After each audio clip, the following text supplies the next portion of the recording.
Good morning students. आप देख रहे हैं आपका अपना YouTube channel chemistry point. Students, आज हम 12th साइंस केमिस्ट्री के 16 लेसन जिसका नाम है स्टीरियो केमिस्ट्री यानी त्रिविम रसायन के बोर्ड परीक्षा 2019 में पूछे गए प्रश्नों की हल सहित व्याख्या देखेंगे।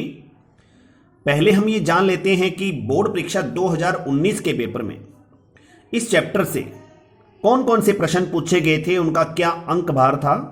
तो जो पहला प्रश्न पूछा गया था वो ये था H2O अणु में उपस्थित सममिति अक्ष का मान यानी CN लिखिए।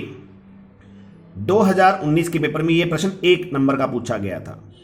दूसरा प्रश्न, इसके 2 भाग थे, प्रत्येक भाग 1-1 नंबर का था।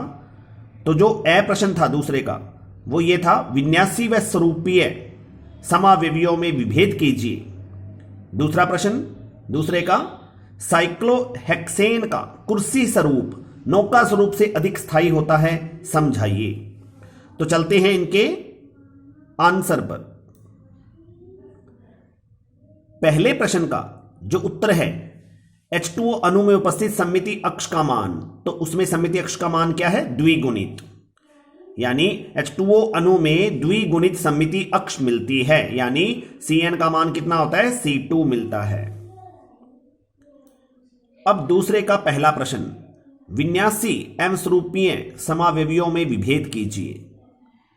तो विन्यासी समावेवी और स्वरूपीय समावेवियों में ये आपके सामने स्टूडेंट्स मैं 4 अंतर लेकर आया हूं। तो जो पहला अंतर है ये हम जान लेते हैं क्या है। विन्यासी समावेवी, इन समावेवियों को एक दूसरे में परिवर्तित करने के लिए अधिक ऊर्जा की आवश्यकता होती है, जबकि स्वरूपीय समावेवियों को एक दूसरे में परिवर्तित होने के लिए बहुत कम ऊर्जा की आवश्यकता होती है। तो मुख्य अंतर स्टूडेंट्स ये आपने ध्यान रखना है, जो विन्यासी समावेवी होते हैं उनको एक दूसरे में परिवर्तित करने के लिए या परिवर्तित होने के लिए बहुत अधिक ऊर्जा की, रासायनिक ऊर्जा की आवश्यकता होती है, क्योंकि इनमें पुराने बंध टूटते हैं, नए बंध बनते हैं। जबकि स्वरूपीय समावेवियों में चूंकि बंध तो कोई टूटता नहीं है, ना कोई बंध बनता है इनमें, इसलिए बहुत कम ऊर्जा की आवश्यकता होती है। विन्यासी समावेवियों में जो अधिक ऊर्जा चाहिए होती है वो कितनी होती है, यानी इन परिवर्तनों के लिए 100 किलो जूल प्रति मोल या उससे भी अधिक हो सकती है, लेकिन स्वरूपीय समावेवियों में बहुत कम ऊर्जा की आवश्यकता होती है। और जो वो बहुत कम ऊर्जा है वो कितनी चाहिए होती है? 5 से 15 किलो जूल प्रति मोल। विन्यासी समावेवी जो होते हैं कमरे के ताप पर एक दूसरे में परिवर्तित नहीं हो सकते, लेकिन स्वरूपीय समावेवी जो होते हैं कमरे के ताप पर आसानी से एक दूसरे में रूपांतरित हो जाते हैं, क्योंकि इनको आपस में एक दूसरे में बदलने के लिए बहुत कम ऊर्जा की आवश्यकता होती है। वो ऊर्जा इनको कमरे के ताप पर आसानी से मिल जाती है। विन्यासी समावेवी जो होते हैं कमरे के ताप पर विलगित किए जा सकते हैं, लेकिन स्वरूपीय समावेवी चूंकि एक दूसरे में तेजी से बदलते रहते हैं, इसलिए कमरे के ताप पर इनको आसानी से विलगित नहीं किया जा सकता है। तो स्टूडेंट्स ये थे विन्यासी समावेवी और स्वरूपन समावेवी में मुख्य 4 अंतर, लेकिन इनमें से कोई भी 2 अंतर आप याद रख लीजिए। अब हम आगे बढ़ते हैं, दूसरे प्रश्न का दूसरा प्रश्न देखते हैं। साइक्लोहेक्सेन का कुर्सी स्वरूप नौका स्वरूप से अधिक स्थायी होता है, समझाइए। तो पहले हम जान लेते हैं कि साइक्लोहेक्सेन क्या है। साइक्लोहेक्सेन का फॉर्मूला होता है C6H12, ये इसका अणुसूत्र है। और इसका जो संरचना सूत्र है ये देखिए, इसको इस प्रकार से लिख सकते हैं। ये बेंजीन जो वलय जैसी वलय बनाई है साइक्लोहेक्सेन, ये क्या है?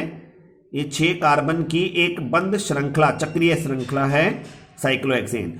और इसके 3 रूप होते हैं, देखिए स्वरूपन समावेवियों में, एक चेयर, दूसरा नौका और तीसरा ट्विस्ट। लेकिन हमें यहां पर इन दोनों के बारे में ध्यान देना है। साइक्लोहेक्सेन का एक तो नौका रूप होता है, ये वाला नौका रूप है बीच में जो दिखाई दे रहा है, ऊपर वाला कौन सा है? चेयर। इन दोनों की बात की गई है।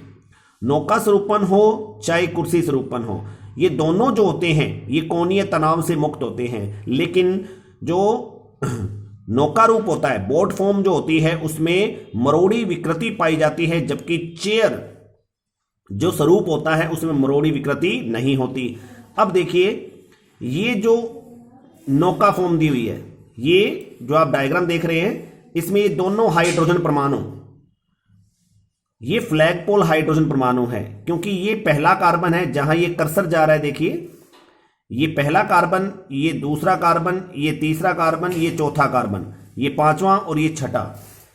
तो जो पहला और चौथा जो कार्बन होता है इस पर जुड़े ये जो हाइड्रोजन परमाणु हैं नौका स्वरूप में, ये निकटतम व्यवस्थित होते हैं, उनके बीच की दूरी कम होती है। C1 और C4 कार्बन पर उपस्थित हाइड्रोजन परमाणुओं को फ्लैगपोल हाइड्रोजन परमाणु कहा जाता है।